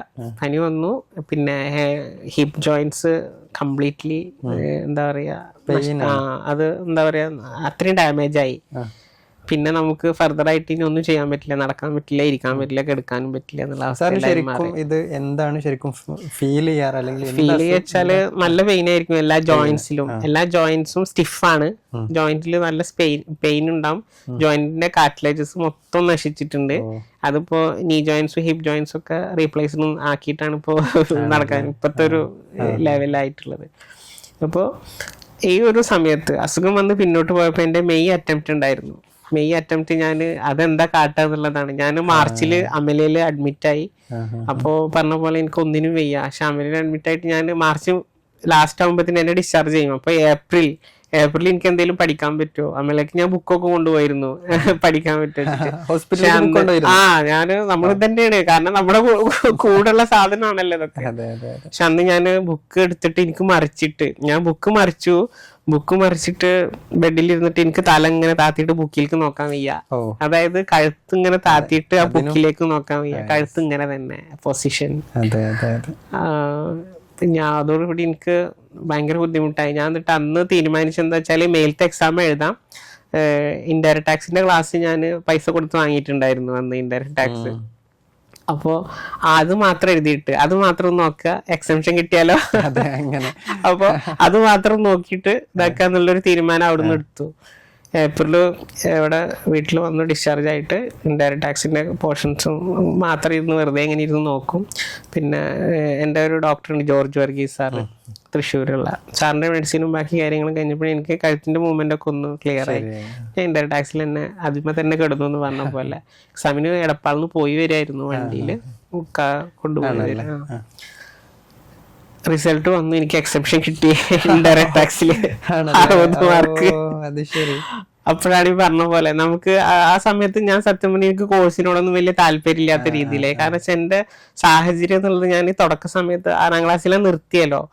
നമ്മള് ഈ ഒരു അസുഖം ബാക്കി കാര്യങ്ങളും വരുമ്പോൾ നമ്മൾ മെന്റലി ചേഞ്ച് ആവും. കാരണം വെച്ചാല് ഹെൽത്ത് ആണ് നമ്മുടെ അതായത് ഫിസിക്കൽ പ്ലസ് മെന്റൽ ഹെൽത്ത് തന്നെയാണ് നമ്മുടെ ഒരു മെയിൻ അസെറ്റ്. പക്ഷെ അതിൽ നിന്ന് നമ്മൾ പിൻവാങ്ങുമ്പോൾ നമുക്ക് എക്സാം ഒന്നുമില്ല. CA ഞാനിപ്പോ CA ഫസ്റ്റ് ഗ്രൂപ്പ് ക്ലിയർ ആയി, അടുത്തത് ഓക്കെ എന്നുള്ള ഒരു ജസ്റ്റ് ഒരു ഫീൽ എഴുതാം എന്നുള്ള അങ്ങനത്തെ ഒരു ലെവലിൽ എത്തി ഞാൻ സത്യം പറഞ്ഞാൽ. പിന്നെ അടുത്ത അറ്റംപ്റ്റ് ഞാൻ എഴുതുന്ന സമയത്ത് അതിന്റെ മുന്നേ സർജറി ഷെഡ്യൂൾ ചെയ്തിട്ടുണ്ടായിരുന്നു. അപ്പൊ ഞാൻ പറഞ്ഞു എനിക്ക് ഒക്ടോബറിലാണ് സർജറി പ്ലാൻ ചെയ്തിട്ടുണ്ടായിരുന്നത്. ജൂണിൽ അതിന്റെ മുന്നേ വേറെ ഒന്ന് കഴിഞ്ഞു. അടുത്ത 2-3-4 സ്റ്റേജ് ആയിട്ടാണ് സർജറി ഉണ്ടായിരുന്നത്. ഒക്ടോബറിൽ ഷെഡ്യൂൾ ചെയ്ത് ഞാൻ പറഞ്ഞു എനിക്ക് നവംബറിന് ശേഷം ചെയ്താൽ മതി, എനിക്ക് നവംബറിൽ എക്സാം ഉണ്ട് പറഞ്ഞു. അപ്പോൾ ഓക്കെ എന്ന് പറഞ്ഞു. ഹിപ്പാണ്, കുറച്ച് ഒരു മേജർ സർജറിയാണ്. ഒക്ടോബർ ആദ്യമായപ്പോഴത്തേക്ക് ഞാൻ പറഞ്ഞു എനിക്ക് ഇനി സർജറി ചെയ്യാം, പെയിനൊന്നും സഹിക്കാൻ പറ്റില്ല. അങ്ങനെ ഞാൻ ആ നവംബർ അറ്റംപ്റ്റ് ഞാൻ സ്കിപ്പ് ചെയ്ത് പിന്നെ എഴുതാൻ പറ്റിയിട്ടില്ല. പിന്നെ പറഞ്ഞ പോലെ പിന്നീടുള്ളതൊക്കെ ഒരു ചടങ്ങാണ്. പിന്നെ ഞാനൊരു 4 അറ്റംപ്റ്റ് വെറുതെ പോയി എഴുതായിരുന്നു. അന്ന് യാത്രക്കൊക്കെ നല്ല ബുദ്ധിമുട്ടായിരുന്നു. റിക്കവറി സ്റ്റേജ് ആണ്, പോവുക എഴുതുക അങ്ങനത്തെ ഒരു ഇതായിരുന്നു. ആ സമയത്ത് ഇപ്പൊ ഈ പറഞ്ഞ പോലെ നമുക്ക് ഇനിയിപ്പോ നടക്കുമോ എന്നുള്ളൊരു ഫീല് നല്ലോണം ഉണ്ടായിരുന്നു. കാരണം നമ്മൾ എന്ത് ചെയ്തു, നമ്മൾ ഈ ഒരു കോഴ്സിന്റെ ഒരു ഫ്ലോ ആണ്, അതായത് ഇന്റർമീഡിയറ്റ് പിന്നെ ആർട്ടിക്കിൾഷിപ്പ് പിന്നെ ഫൈനൽ ഫസ്റ്റ് ഗ്രൂപ്പ്, അതൊരു ഫ്ലോയിലാണ്ട് സംഭവിച്ചാണ്. പിന്നെ എന്ത് ചെയ്തു, വലിയൊരു ബ്രേക്ക് വന്നു. പിന്നെ ഇനിയിപ്പോ ഇത് ചടങ്ങ് പോലെ ആയി എന്നുള്ള രീതിയിൽ ഇങ്ങനെ വന്നു. പിന്നെ അടുത്ത ഒരു എന്താ പറയുക ഒരു റേസിങ് പിന്നീട് 2 വർഷത്തിന് ശേഷം ഉണ്ടാവുന്നത്. സാറിന്റെ ഇപ്പത്തെ ജോബ് അല്ലെങ്കിൽ ഇപ്പത്തെ ജോബ് റോളിനെ കുറിച്ചിട്ട് ഒന്ന് പറയാമോ? ഓക്കെ, ഞാൻ പ്രസന്റ്ലി കേരള സ്റ്റേറ്റ് GST ഡിപ്പാർട്ട്മെന്റിൽ സ്റ്റേറ്റ് ടാക്സ് ഓഫീസറായിട്ട് വർക്ക് ചെയ്യാണ്. അതെ, ഓഡിറ്റ് വിങ്ങിലാണ് വർക്ക് ചെയ്യുന്നത്. ഞാൻ ഇപ്പോൾ ഈ ഒരു ജോബിലേക്ക് എത്തിയത് എങ്ങനെയാ വെച്ചാൽ, ഞാൻ ഫൈനലിൽ ഫസ്റ്റ് ഗ്രൂപ്പ് പാസ്സായിരിക്കുന്ന ഒരു സമയം ഉണ്ടല്ലോ, അതായത് 2015. ആ സമയത്ത് ഞാൻ PSCയുടെ ഒരു ഇത് സൈറ്റിൽ വരുമ്പോൾ പറഞ്ഞ പോലെ അപ്ലൈ ചെയ്യാറുണ്ട് എക്സാമിനൊക്കെ. ചിലതൊക്കെ പോയി എഴുതിയിട്ടുണ്ട്.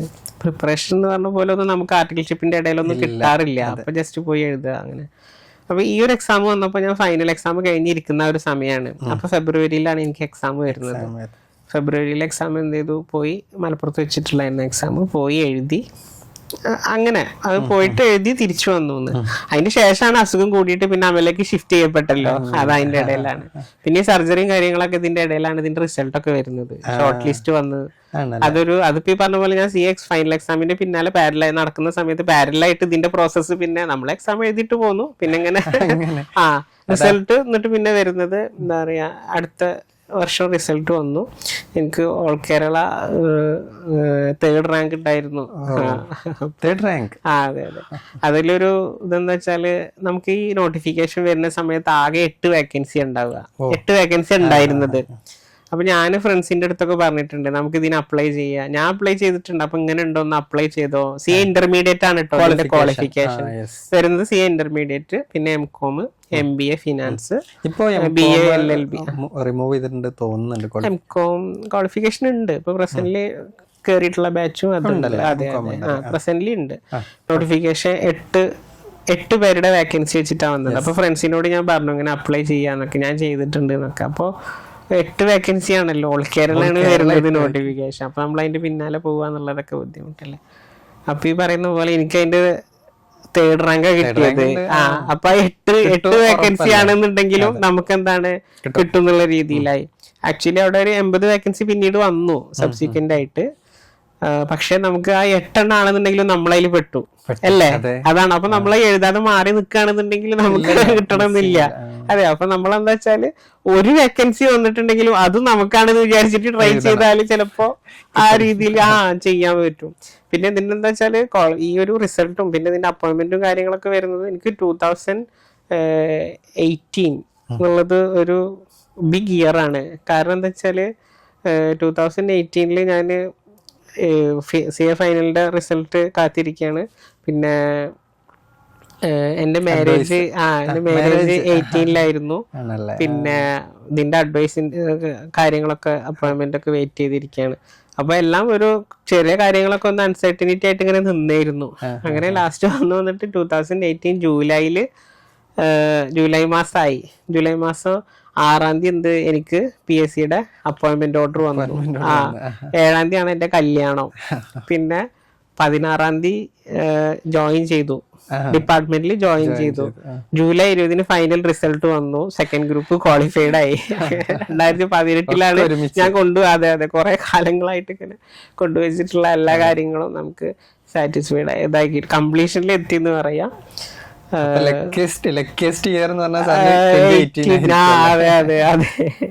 എഫേർട്ടുകളൊക്കെ ഒരുപാട് വർഷമുണ്ട്. അതെ, എഫേർട്ടുകൾ അതിന്റെ മുന്നത്തെ ഒരുപാട് വർഷങ്ങളുണ്ട്. പക്ഷെ നമ്മള് ശ്രീനിവാസൻ പറഞ്ഞ പോലെ എല്ലാത്തിനും അതിൻ്റെതായിട്ടുള്ള സമയമുണ്ട് ദാസ എന്ന് പറയുന്ന പോലെ ആ ഒരു ഇതായിരിക്കും. നമ്മൾ മുന്നേ അങ്ങനെ തന്നെയാണ്. പിന്നെ പറഞ്ഞ പോലെ നമുക്ക് എന്തെങ്കിലും ഹാപ്പിനെസ് ഉണ്ടാകുമ്പോൾ വലിയൊരു പീക്കായിട്ടാവും വരിക. മറ്റുള്ള അതല്ല അതിന്റെ ഓപ്പോസിറ്റ് ആയിട്ടുള്ള കാര്യങ്ങൾ വരുമ്പോൾ അതും അത്യാവശ്യം ഡീപ്പായിട്ട് തന്നെയാണ് വരിക. എല്ലാത്തിനും ഭയങ്കര ആഴം കൂടുതലുണ്ടാവും, അല്ലെങ്കിൽ നല്ല ഹൈറ്റും കൂടുതലുണ്ടാവും. സാർ CA എന്നുള്ള കോഴ്സിന് ജോയിൻ ചെയ്തതിന് മുൻപുള്ള സാറിന്റെ ലൈഫും CA പാസ്സായതിനു ശേഷമുള്ള ആ ഒരു ഡിഫറൻസസ് എങ്ങനെയാണ് സാറിന് ഫീൽ ചെയ്തിട്ടുള്ളത്? അത് പറയാന്നുണ്ടെങ്കിൽ എന്താ പറയാ, അത് നമ്മള് CA ജോയിൻ ചെയ്യുന്നതിന്റെ മുന്നേ, അപ്പൊ ഞാനൊരു ഗ്രാജുവേഷൻ കഴിഞ്ഞ് നിൽക്കുന്ന ഒരു സമയത്ത് നമ്മുടെ ഞാൻ അനലൈസ് ചെയ്യുമ്പോൾ എൻ്റെ ഒരു ഫിസിക്കലായിട്ടുള്ള കാര്യങ്ങളും പിന്നെ മറ്റുള്ള ഇമോഷണൽ അല്ലെങ്കിൽ ആ ഒരു രീതിയിലുള്ള രണ്ടും കൂടെ ചേർത്ത് പറയേണ്ടി വരും. ഫിസിക്കലി ഞാൻ ഇപ്പോൾ പറയുന്ന പോലെ ഇങ്ങനെ വേറൊരാളുടെ ഹെൽപ്പും ബാക്കി കാര്യങ്ങളൊക്കെ ആയിട്ട് പോകുന്ന ആ ഒരു കാര്യത്തിലായിരുന്നു ഉണ്ടായിരുന്നത്. യാത്ര ബാക്കി കാര്യങ്ങളൊന്നും ഒറ്റയ്ക്ക് ചെയ്യാൻ പറ്റുമായിരുന്നില്ല. പഠിത്തം ബാക്കി കാര്യങ്ങളൊക്കെ എങ്ങനെയാ വെച്ചാൽ നമുക്ക് എന്തെങ്കിലും കിട്ടിക്കഴിഞ്ഞാൽ അത് വായിക്കുക, പിന്നെ എക്സാം ആണെങ്കിൽ പോയി എഴുതുക. പിന്നെ പബ്ലിക്കിൻ്റെ ഇടയിൽ നമ്മളൊരു ഇൻട്രാക്ഷൻ എങ്ങനെയാ വെച്ചാൽ നമ്മളുടെ അടുത്ത് ആരെങ്കിലും വന്നാൽ നമ്മൾ വളരെ പ്ലസന്റ് ആയിട്ട് ഡീൽ ചെയ്തിട്ട് വിടുക. നമ്മൾ ആ ഒരു രീതി അന്നും ഉണ്ട്. നമ്മൾ വളരെ ഐസൊലേറ്റഡ് ആയിട്ട് വീട്ടിലകത്തിരിക്കുന്ന ഒരാളാണെങ്കിൽ പോലും നമുക്ക് ഒരാളിനെ കിട്ടിയാൽ നമ്മൾ എങ്ങനെയെങ്കിലും ബിഹേവിയർ ഉണ്ടായിരുന്നു. ആ ഒരു ഇത് തുടക്കം മുതലേ നമ്മുടെ ഉള്ളിൽ ഉണ്ടായിരുന്ന ആ ഒരു കാര്യം ഹാൻഡിൽ ചെയ്യുക എങ്ങനെയെന്നുള്ളത്. CA ജോയിൻ ചെയ്തു. എനിക്ക് എന്താ വെച്ചാൽ ഇപ്പം പറഞ്ഞ പോലെ ഇന്റർമീഡിയറ്റിന്റെ എക്സാമൊക്കെ കഴിഞ്ഞു. ആർട്ടിക്കിൾഷിപ്പിന്റെ ആ ഒരു സ്റ്റേജാണ് സത്യം പറഞ്ഞാൽ നമ്മളൊരു ഡിവിഷൻ പറയാന്നുണ്ടെങ്കിൽ ബിഫോർ ആർട്ടിക്കിൾഷിപ്പ് ആഫ്റ്റർ ആർട്ടിക്കിൾഷിപ്പ് എന്നുള്ള രീതിയാണ്. ആർട്ടിക്കിൾഷിപ്പിന് ഞാൻ ജോയിൻ ചെയ്യാൻ വന്നിട്ട് നമുക്കിപ്പോൾ അക്കാഡമിക്കലായിട്ടുള്ള കാര്യമാണെന്നുണ്ടെങ്കിലും ടെക്നിക്കലായിട്ടുള്ള കാര്യമാണെന്നുണ്ടെങ്കിലും പിന്നെ സോഷ്യലായിട്ട് ഈ ഡീലർമാരിനെയും പിന്നെ നമ്മുടെ ക്ലയൻസിനെയും ഒക്കെ ഓഫീസിൽ വരുമ്പോൾ അവരെ ഡീൽ ചെയ്യുന്നതും അവരോടുള്ള ഇന്ററാക്ഷനും വളരെ വേഴ്സറ്റൈൽ ആയിട്ടുള്ള ക്യാരക്ടറുള്ള ആൾക്കാരാവും വരിക. അപ്പൊ എനിക്ക് അവിടെ ഫ്രണ്ട് ഓഫീസിന്റെ ഡ്യൂട്ടും എല്ലാം ഒരു ഓൾ ഇൻ ഓൾ എന്നുള്ള രീതിയിലായിരുന്നു സാർ എനിക്ക് ഡ്യൂട്ടി അസൈൻ ചെയ്ത് തന്നിട്ടുണ്ടായിരുന്നത്. അതിന് ഞാൻ ഇന്ന് സാറിനോട് താങ്ക്സ് പറയാണ്.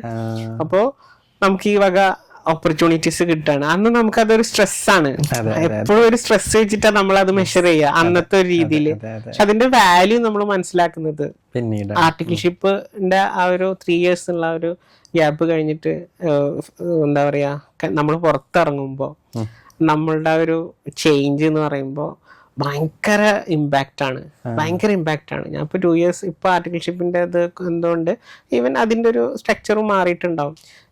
CA കോഴ്സിന്റെ ഒരു ബാക്ക് ബോൺ എന്ന് പറയാന്നുണ്ടെങ്കിൽ ആർട്ടിക്കിൾഷിപ്പാണ് ഞാൻ ചൂസ് ചെയ്യുക. ബാക്കിയൊക്കെ നമുക്ക് സെൽഫായിട്ട് ബുക്ക് അല്ലെങ്കിൽ ബാക്കി കാര്യങ്ങളൊക്കെ അത് ചെയ്യാൻ പറ്റും.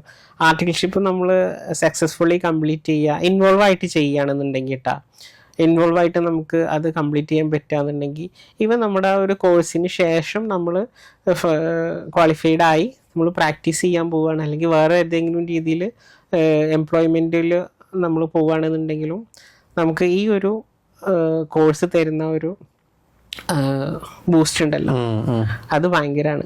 അത് നമ്മളെടുത്ത് ഡീല് ചെയ്യുന്ന ആൾക്കാരാണെന്നുണ്ടെങ്കിലും ഇപ്പം ഞാൻ ഡിപ്പാർട്ട്മെൻറ്റിൽ ജോയിൻ ചെയ്തിട്ട് ഡീലർമാരായിട്ടും ബാക്കിയൊക്കെ കമ്മ്യൂണിക്കേറ്റ് ചെയ്യാന്നുണ്ടെങ്കിലും ചിലരൊക്കെ നമ്മളെ അടുത്ത് ഇങ്ങനെ പറയും. അപ്പം നമുക്കത് കേൾക്കുമ്പോൾ ഒരു സന്തോഷമാണ് ഉള്ളിൽ. എസ്പെഷ്യലി അവർ നമ്മളെ ഞാനിപ്പോൾ പ്രാക്ടീസ് ചെയ്യല്ലല്ലോ, അപ്പോൾ പോലും ആ ഒരു കോഴ്സിൻ്റെ പേര് പറഞ്ഞിട്ട് നമ്മളെ അഡ്രസ്സ് ചെയ്യപ്പെടുകയും നമുക്കൊരു റെസ്പെക്റ്റ് അല്ലെങ്കിൽ നമുക്കൊരു പരിഗണന കിട്ടുമ്പോൾ എന്താ പറയുക, ഈ കോഴ്സ് ഒരു നമ്മളുടെ ഒരു ഇമാജിനേഷൻ ഉണ്ടല്ലോ അതിനെക്കാട്ടി അപ്പുറമെന്നുള്ളൊരു ഫീല് നമുക്ക് വരും. ഞാനിപ്പോൾ ഈ പറയുന്ന പോലെ ഒരു ലൈന് വരക്കാന്നുണ്ടെങ്കിൽ before articleship and after articleship എന്ന് ഞാൻ പറയാം. കോഴ്സ് കംപ്ലീഷൻ അതൊരു എന്താ പറയാ പ്രൊസീജിയറൽ ആയിട്ടുള്ള ഒരു കാര്യമാണ് ഞാൻ പറയുള്ളൂ. നമ്മൾ എക്സാം എഴുതാൻ ക്ലിയർ ചെയ്യാനുള്ളത് ചേഞ്ചിങ് എന്നുള്ളത് ആ ആർട്ടിക്കിൾഷിപ്പിന്റെ ഇടയിലുള്ള ഒരു ട്രാൻസ്ഫോർമേഷൻ ഭയങ്കര ഇമ്പാക്റ്റ് ആണ്. അപ്പോൾ ഞാൻ ആ ഒരു ടൈമാണ് ഞാൻ അതിനെ ബിഫോർ ആഫ്റ്റർ എന്നാക്കിയിട്ട് എടുക്കുക. അതെ അതെ. സി എ ഇപ്പോൾ പഠിച്ചുകൊണ്ടിരിക്കുന്ന പല കുട്ടികൾ, അതുപോലെ സി എ എടുക്കാൻ ഉദ്ദേശിക്കുന്ന കുട്ടികൾ, പ്ലസ് ടു പഠിച്ചുകൊണ്ടിരിക്കുന്ന കുട്ടികൾ, ഡിഗ്രി പഠിച്ചുകൊണ്ടിരിക്കുന്ന കുട്ടികളൊക്കെ ഉണ്ട്. അപ്പോൾ അതിൽ പലരും ഇപ്പോൾ പഠിച്ചുകൊണ്ടിരിക്കുന്ന കുട്ടികളെ എടുക്കുകയാണെന്നുണ്ടെങ്കിൽ പല എക്സ്ക്യൂസസ് പറഞ്ഞിട്ട്, റീസൺസ് പറഞ്ഞിട്ട് അത് പാസ്സാവാതിരിക്കാൻ അല്ലെങ്കിൽ ഫെയിൽ ആയി കഴിഞ്ഞാൽ ഇതുകൊണ്ടാണ് ഞാൻ പാസ്സാവാത്തത്, എനിക്ക് കഴിയാത്തത് എന്നൊക്കെ പറഞ്ഞിട്ട് എക്സ്ക്യൂസും റീസൺസും പറഞ്ഞ് നടക്കുന്ന കുട്ടികളുണ്ട്. അപ്പോൾ അവരോട് സാറിന് എന്താണ് ഷെയർ ചെയ്യാനുള്ളത്? സാറ് പഠിച്ചൊരു ലൈഫ് അല്ലേ, അത് വെച്ചിട്ട് എന്താണ് സാറിന് ഷെയർ ചെയ്യാനുള്ളത്? നമ്മുടെ പുതിയ സി എ ചെയ്തുകൊണ്ടിരിക്കുന്ന എൻ്റെ എന്താ പറയുക അനിയന്മാരും അനിയത്തിമാരോടൊക്കെ പറയാനുള്ളത് എന്താ വെച്ചാൽ, നമ്മൾ ചെയ്യുന്ന ഒരു കോഴ്സിൻ്റെ ഒരു ഡെപ്ത് നമ്മൾ മനസ്സിലാക്കുക എന്താണ് എന്നുള്ളത്. ഇന്നത്തെ കാലത്ത് നിങ്ങൾക്ക് ഇൻഫർമേഷൻ ഓവർലോഡാണ്, ഇഷ്ടംപോലെ എല്ലാ സ്ഥലത്തു നിന്നും കിട്ടും. അപ്പം അതിലെന്ത് ചെയ്യുക, നമ്മൾ റിസോഴ്സുകളെ അല്ലെങ്കിൽ നമ്മുടെ ഇൻഫർമേഷൻ്റെ കാര്യം ഒന്ന് റിസ്ട്രിക്റ്റ് ചെയ്യുക. എപ്പോഴും നമ്മളൊരു ഇൻസ്റ്റിറ്റ്യൂട്ടിനെ അല്ലെങ്കിൽ വേറെ അടുത്ത് നമ്മൾ സെൽഫായിട്ടുള്ള സ്റ്റഡി എന്തോ ആവട്ടെ, നമ്മൾ റിസോഴ്സിനെ ലിമിറ്റ് ചെയ്തിട്ട് നമ്മൾ നോക്കുന്ന കാര്യങ്ങൾ കൃത്യമാക്കിയിട്ട് ചെയ്യുക. അല്ലെങ്കിൽ നമ്മുടേതായിട്ടുള്ള തീരുമാനത്തിൽ വേണം നമ്മളൊരു മെറ്റീരിയൽ സെലക്ട് ചെയ്യുന്നതോ അല്ലെങ്കിൽ നമ്മളൊരു സ്റ്റഡി പ്ലാൻ പ്രിപ്പയർ ചെയ്യുന്നതൊക്കെ നമ്മുടെ ഒരു ഓൺ ഇൻട്രസ്റ്റ് ഉണ്ടായിട്ട് വേണം ചെയ്യാൻ. വേറൊരാൾ ഇപ്പോൾ ഈ ഒരു മെറ്റീരിയൽ നല്ലതാണെന്ന് പറഞ്ഞാൽ നമ്മൾ ആ മെറ്റീരിയൽ നോക്കാം, അത് നമുക്കും കൂടെ അഡാപ്റ്റ് ചെയ്യാൻ പറ്റുന്നതാണെങ്കിൽ അത് ചൂസ് ചെയ്യുക. പിന്നെ ഇനി വേറൊരാൾ വീണ്ടും വന്നിട്ട് പറയാണ് വേറൊന്ന് പറഞ്ഞാൽ ആ ഒരു സബ്ജക്റ്റിൽ തന്നെ ഡൈവേർട്ട് ചെയ്തിട്ട് പിന്നെ അതിലേക്ക് ചാടുക. അങ്ങനെ ചെയ്യരുത്. നമ്മളെപ്പോഴും ഒരു സബ്ജക്റ്റിൽ ഒരു ഓതറിനെയോ അല്ലെങ്കിൽ ഒരു ബുക്കിനെ സ്റ്റിക്ക് ഓൺ ചെയ്തിട്ട് പോവുക. അത് എപ്പോഴും നമ്മൾ വൺസ് ചൂസ് ചെയ്ത് കഴിഞ്ഞിട്ടുണ്ടെങ്കിൽ പിന്നെ നമുക്കൊരു കോൺഫിഡൻസ് വേണം, ഇതിൽ ഇന്ന കാര്യങ്ങളുണ്ട്. ഇനി അതിൽ ഇന്ന കാര്യങ്ങൾ ഇല്ലാന്നുണ്ടെങ്കിൽ വേണ്ട, നമ്മളെന്താ വെച്ചാൽ റിസോഴ്സ് നമുക്ക് ഫാക്കൽറ്റീസും ബാക്കി കാര്യങ്ങളൊക്കെ ഉണ്ടല്ലോ, അവരായിട്ട് അടുത്തും ഡയറക്റ്റ് ആക്കിയിട്ട്, അല്ലാതെ നമ്മൾ റെഫറൻസ് ചെയ്യാൻ വേണ്ടിയിട്ട് ഇഷ്ടംപോലെ സമയം മെനക്കെടുത്തുക എന്നുള്ളത് ഒഴിവാക്കുക. ഒന്ന് അതാണ് മെറ്റീരിയൽസിൻ്റെ ഒരു കാര്യം നിങ്ങൾ കൃത്യമായിട്ട് പ്ലാൻ ചെയ്യുക. പിന്നെ എല്ലാ കാര്യത്തിലും നമുക്കിപ്പോൾ ഈ ഷെഡ്യൂളായാലും നമ്മൾ ഈ പഠിത്തത്തിൻ്റെ കാര്യത്തിലായാലും ഇത് കംപ്ലീറ്റ് ആക്കാനുള്ള ഒരു കാര്യത്തിലാണെങ്കിൽ നമുക്ക് ഉള്ളിൽ എപ്പോഴും ഒരു ഓൺ ഇൻട്രസ്റ്റ് ഉണ്ടായിരിക്കുക. ഉള്ളിൽ നമ്മളുണ്ടല്ലോ എപ്പോഴും നമ്മൾ സെൽഫായിട്ട് നമ്മൾ ഡിസൈഡ് ചെയ്യുക, ഐ വിൽ ഡു ദിസ് എന്ന് പറഞ്ഞിട്ടുള്ളത് നമ്മൾ സെൽഫായിട്ട് ക്ലിയർ ചെയ്യുക. എന്ത് വന്നാലും ഞാനിത് കംപ്ലീറ്റ് ആക്കും എന്നുള്ളത് നമ്മൾ തീരുമാനിച്ചു കഴിഞ്ഞാൽ പിന്നെ ഒരു ബർഡനും അല്ലെങ്കിൽ ഒരു ഹേർഡിൽസും നമ്മുടെ ചുറ്റും ഉണ്ടാവില്ല. എൻ്റെ ഒരു അനുഭവം വെച്ച് ഞാൻ പറയുകയാണ്, എനിക്ക് അങ്ങനെ വെച്ചാൽ അങ്ങനെ ഒരു ഡിസൈഡ് ചെയ്യാനുള്ള ഒരു സ്റ്റേജ് കിട്ടിയത് ഒരു ഗ്യാപ്പ് വന്നിട്ടാണ്. ഞാൻ സി എ തുടങ്ങുമ്പോൾ തന്നെ എനിക്ക് അങ്ങനെ ഒരു ഡിസിഷൻ എടുക്കാൻ പറ്റിയിരുന്നില്ല. ഫാക്ടേഴ്സ് ഇഷ്ടം പോലെ ഉണ്ടായിരുന്നു, നിങ്ങൾക്കും അങ്ങനെ തന്നെ ആയിരിക്കും ലൈഫിൽ. അപ്പോൾ നമ്മളെന്ത് ചെയ്യുക, ആ ഒരു ഡിസിഷൻ എടുക്കാനുള്ളൊരു പോയിന്റ് വരെ നമ്മൾ എത്തിക്കുക, നമ്മൾ ആ ഒരു ഡിസിഷൻ എടുക്കുക. ഇൻ്റർമീഡിയറ്റ് ഒക്കെ കഴിഞ്ഞ് കഴിഞ്ഞാലായിരിക്കും ചിലപ്പോൾ കൂടുതൽ നമുക്കിപ്പോൾ ഈ ഒരു ഡിസിഷൻ്റെ ആ ഒരു ചാഞ്ചാട്ടം വരിക. എസ്പെഷ്യലി നമ്മുടെ ഏജും കാര്യങ്ങളും ഇങ്ങനെ പോകുന്ന ഒരു സമയത്തും പിന്നെ മറ്റുള്ള എക്സ്റ്റേണൽ ആയിട്ടുള്ള ഫാക്ടേഴ്സ് ഉണ്ടാവും. എക്സ്റ്റേണൽ എന്ന് പറഞ്ഞാൽ ആൾക്കാരുടെ ചോദ്യം ബാക്കി കാര്യങ്ങൾ കുറച്ചായല്ലോ, എന്താണ് അറ്റംപ്റ്റുകൾ ഒരുപാടായി, നമ്മൾ അറ്റംപ്റ്റ് ഒക്കെ എണ്ണി നോക്കുമ്പോൾ വളരെ അൺസർട്ടൈൻ ആണ് നമ്മുടെ കോഴ്സ്. അപ്പം അതാദ്യം മനസ്സിലാക്കുക. കുറച്ചൊക്കെ അൺസർട്ടൈനിറ്റി എക്സ്റ്റേണൽ ആയിട്ട് വന്നാലാണ് നമ്മളിതിൽ ഇൻവോൾവ് ആവുള്ളൂ.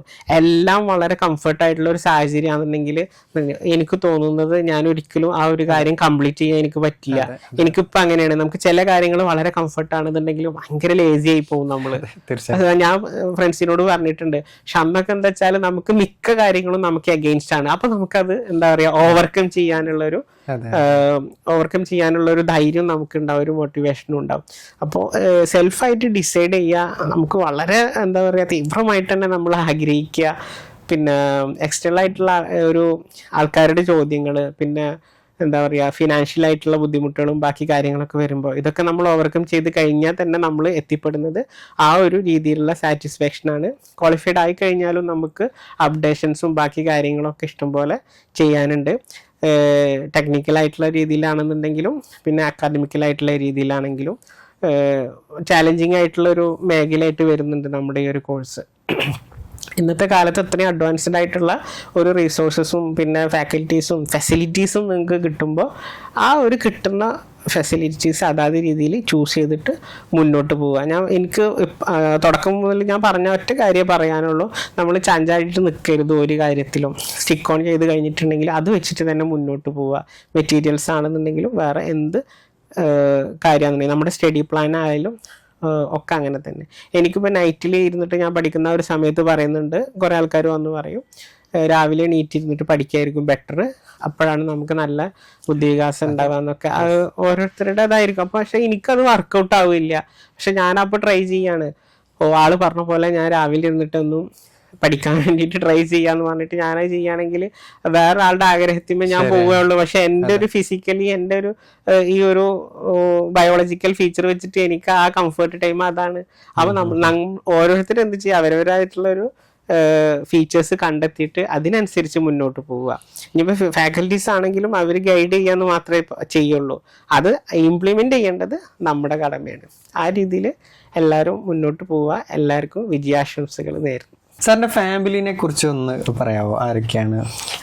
ഫാമിലി ഉപ്പ ഉമ്മ. ഉപ്പ മരണപ്പെട്ടു. 3 ബ്രദേഴ്സാണ് എനിക്കുള്ളത്. ഒരു സിസ്റ്റർ, വൈഫുണ്ട്, 2 മക്കളുണ്ട്, ഒരു മോളും ഒരു മോനും. എടപ്പാള് തന്നെയാണ് പഠിക്കാണ് മോള്. മോള് MH സ്കൂളിൽ പഠിക്കുകയാണ്, 1ാം ക്ലാസ്സിൽ പഠിക്കുകയാണ്. മോന് ചെറുതാണ്, 10 മാസമായിട്ട്. 10 മാസമായുള്ളൂ.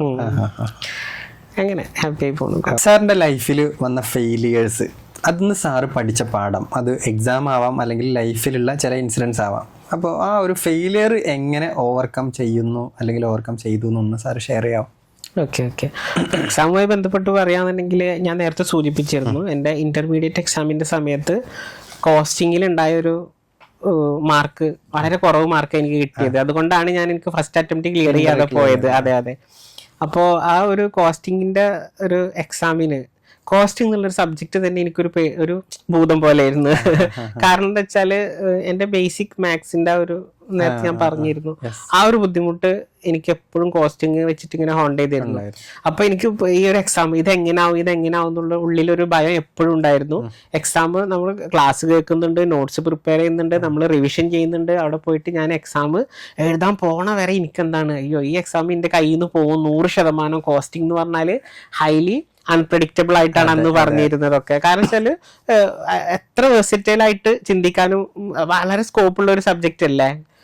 അപ്പൊ എന്താ പറയാ, എക്സാം പേപ്പറിന് മുന്നിൽ ഞാൻ ഫസ്റ്റ് ഇങ്ങനെ ഇരുന്ന് ആദ്യം ഞാൻ നോക്കുന്ന ക്വസ്റ്റ്യൻ തന്നെ എനിക്കറിയാം, രണ്ടാമത് നോക്കുന്നത് എനിക്കറിയാം. അപ്പൊ അയ്യോ ഇത് ഞാൻ പ്രതീക്ഷിച്ച കോസ്റ്റിംഗേ അല്ല.